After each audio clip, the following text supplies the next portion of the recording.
Hey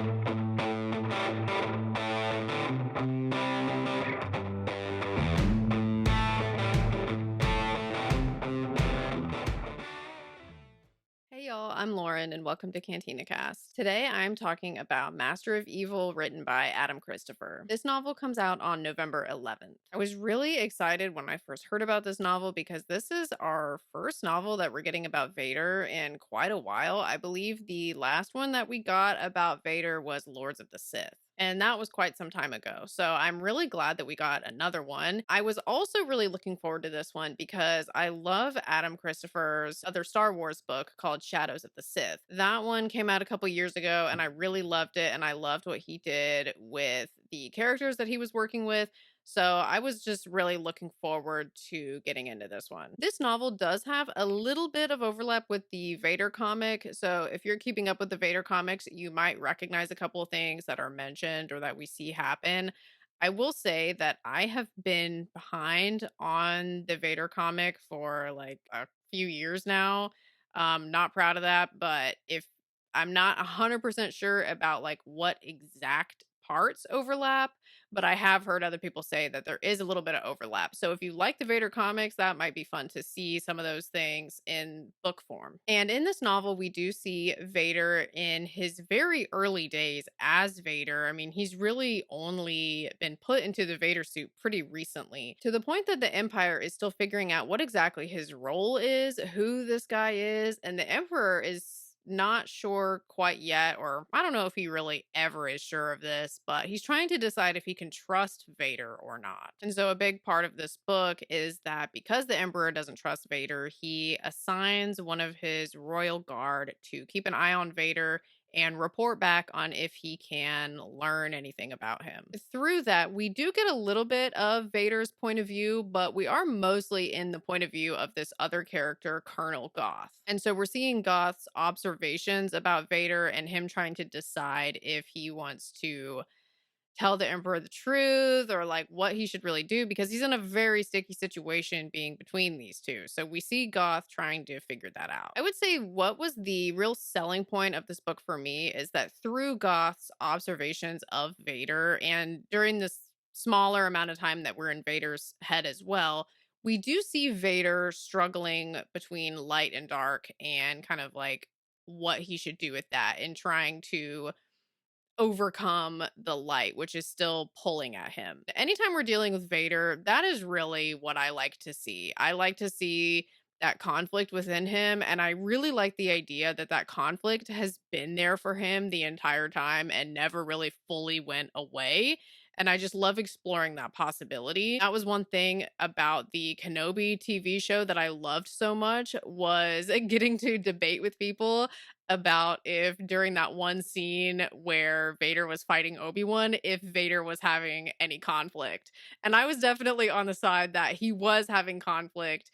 So anything that hints at any conflict within Vader, I am really, really interested in. And I feel like Adam Christopher handled that well in this book without making it like super overt. Like there's still definitely room for debate on if he actually truly was in conflict or not. I kind of want Vader to be a little bit mysterious. I don't want to have all the answers about Vader. So I really like it when there is room for like interpretation and debate about him. The big part of this book is that we see Vader on the hunt for unlocking the secret to immortality. He was under the impression that he was going to learn this from Palpatine because of the story, the Darth Plagueis the Wise, that Palpatine told him during Revenge of the Sith. But in this book, Vader's kind of like, is he actually going to teach me that? I don't know. So he kind of starts looking for it on his own. So I really enjoyed this dive into Vader. I feel like Adam Christopher did a good job of exploring the character without giving us too many answers that make the mysteriousness of Vader less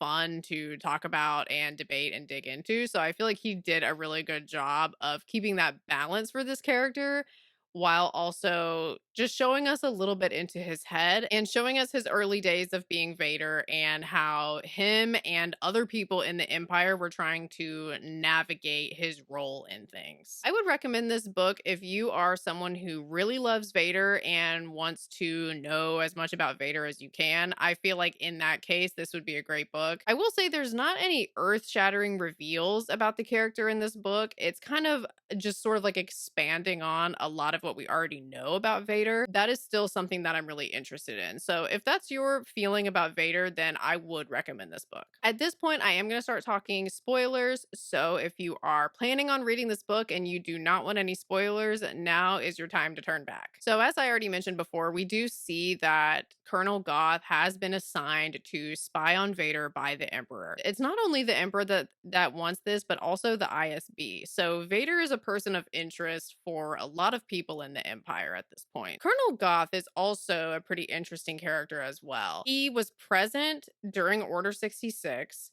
And we do see in the book that he has kind of some mixed emotions about that. He's not completely confident that it was like the right way to go about things. However, he's very dedicated to the overall mission of the Empire. So it is a priority for him to serve the Empire as much as he can. And the way that he does that is he is part of Palpatine's Royal Guard. So he is up close and personal with Palpatine a lot, pretty much all the time. In fact, he was one of the guards, or if not the only guard, that was still in the opera box in Revenge of the Sith when Palpatine was telling Anakin the story of Darth Plagueis the Wise. Goth witnessed that conversation. Something else about Goth is that he has a terminal disease called Kangley's syndrome, which causes him to have severe pain episodes. They're just continuously getting worse and worse throughout the book, and eventually he is going to die from this disease. He also, as part of dealing with this disease, he has a special droid named TC-99 that he has modified quite a bit to where this droid pretty much has consciousness. He's a lot more advanced than your typical droid, and he also has nursing capabilities. He has like protocol droid capabilities. He has all sorts of things that he can do. So he's like a very versatile droid that's pretty much on the same level as like any other human character in this novel. So as part of Goth's assignment, he does go with Vader to this planet Deso at the Emperor's direction in search of what they believe to be a resurrectionist who is supposedly on this planet. Shortly after they get there, they do witness this really interesting ritual. This was a cool part of the book for me. I liked seeing this other type of dark force ritual that's not a Sith ritual. That was pretty interesting. So they do witness this, and they're thinking that this shaman is about to raise this dead body.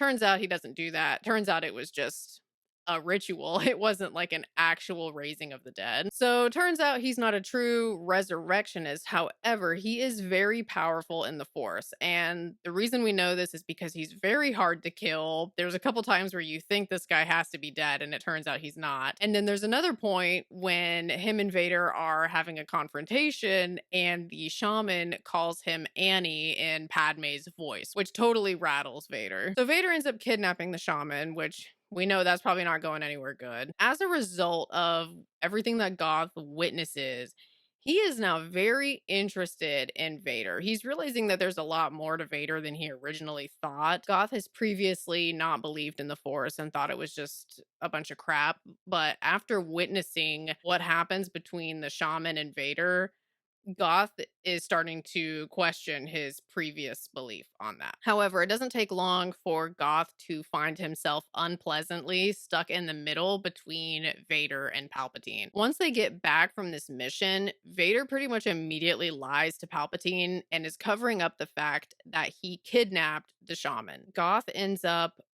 also covering for Vader's lie because he's realized that, well, if I just tell Palpatine that Vader lied, Vader's just going to immediately kill me. So he can't really do that. He's now having to be really careful about how he plays this. Eventually, though, his willingness to help Vader also becomes about other reasons. So he's worked it out that this is Anakin Skywalker. The reason for that is because First of all, we are reminded that Anakin was very famous. This is not really something that we see in the movies, but it's mentioned in the books, and you kind of get a better sense of it, I think, in the Clone Wars TV show. But Anakin Skywalker was a very famous person during the Clone Wars, and his face was everywhere, and like everybody knew who he was. So that was one reason, because I mean, he was like a big deal and then all of a sudden disappeared. Goth was also present during the opera scene, as I mentioned earlier. And also, at one point in this novel, Goth and TC-99 uncover a footage that someone had tried to destroy of Anakin's surgery when he's being put into the suit. So Goth also knows that the suit is keeping Vader alive. Think about, how can I play this in such a way that I can get a suit like that? Which is pretty cool because now not only is Vader on the quest for immortality, but now so is Goth. And Goth thinks that he can get it from Vader, just like Vader originally thought that he could get it from Palpatine. But it is still complicated for Goth after this, and it's not long that Goth realizes that Vader probably won't help him,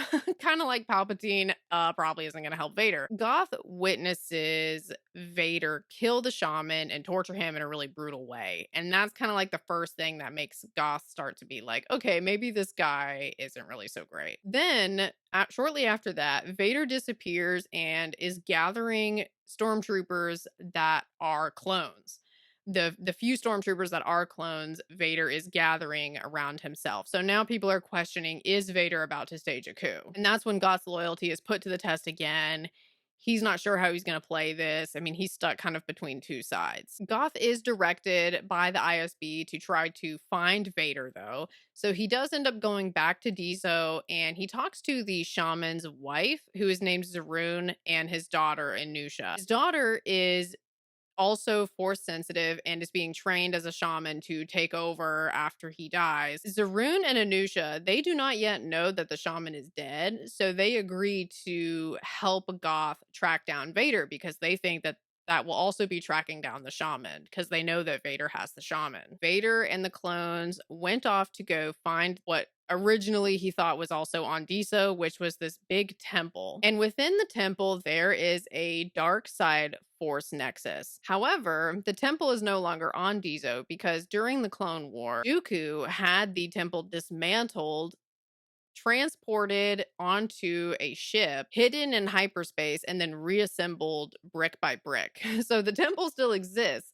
but it has been moved away from Diso. As part of his hunt, Vader does find out where the temple is being kept, and Vader and the clones go there to find it. So then we have a part where it's like everybody's on the temple. We do have Goth, TC-99, Anusha, and Zaroon are on the ship with the temple on it, and then Vader, his clones are also there. Also on the ship are some corporate, like previously Techno Union affiliated people that are also trying to gain the secrets of the temple. So you have three different groups of people that are kind of like running around in the temple trying to find each other and fight each other and all that. I will say this was my main and only critique of this book is that during this part of the book when we have these three groups that are on the ship trying to find the temple, went on a little bit long for me in that I kind of felt like we were sort of stuck because it was just people trying to like navigate a ship. During that part, I felt like we kind of lost a little bit of momentum. So I wasn't huge on this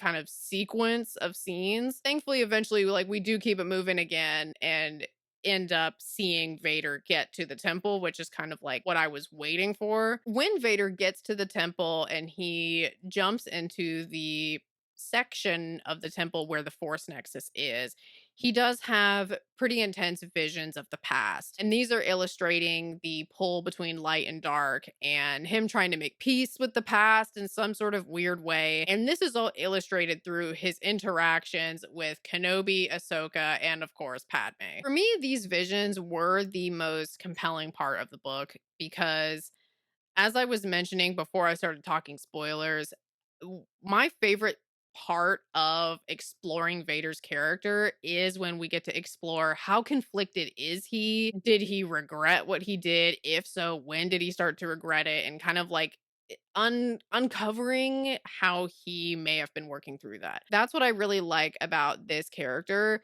So for me, these visions where we're kind of seeing that he's still struggling with the past, that was really my favorite part of the book. Something else that happens while they are on this ship and Vader's looking for the temple is there is a clone that is injured, and Vader helps the clone with his injury. It has to do with his cybernetic leg having an issue, and Vader fixes the leg. This was one of those parts where it was kind of like I was questioning, am I seeing a little glimpse of Anakin come through? But as soon as you like ask yourself that, he switches back to Vader. Like it's so quick. Is this a piece of Anakin that has survived?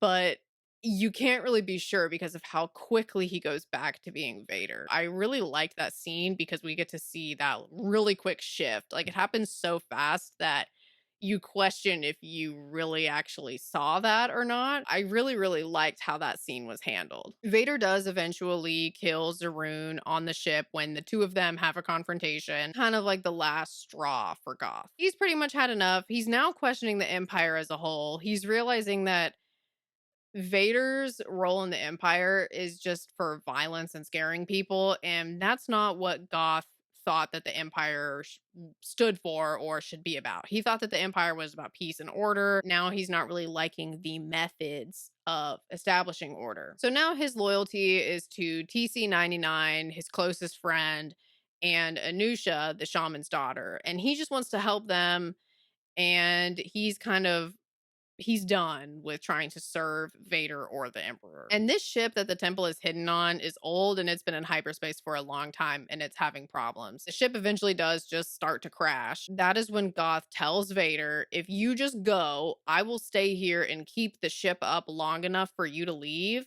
If you just leave alone TC-99 and Anusha. Like that's the deal that he cuts with Vader. And so Goth does pilot the ship long enough for Vader to leave in one shuttle and then for TC-99 and Anusha to leave in another. And then Goth does go down with the ship. And so that ended up being his final act of service, but who he serves has now changed, and when he dies, he is truly at peace with the fact that he sacrificed himself for TC-99 and Anusha to be able to get away. Another part of his decision to sacrifice himself is also the fact that throughout this book, his condition has been progressively worsening to the point that he has literally days to live. That's another thing where he's kind of like, this disease is about to end my life anyway, so I would rather help my friends than like we all die on this ship together. Like that's just pointless. So once Vader returns to the Emperor, the scene between the two of them is pretty good because Vader, when he comes back, he has one brick left from the temple and that's it. Because when Vader had all of his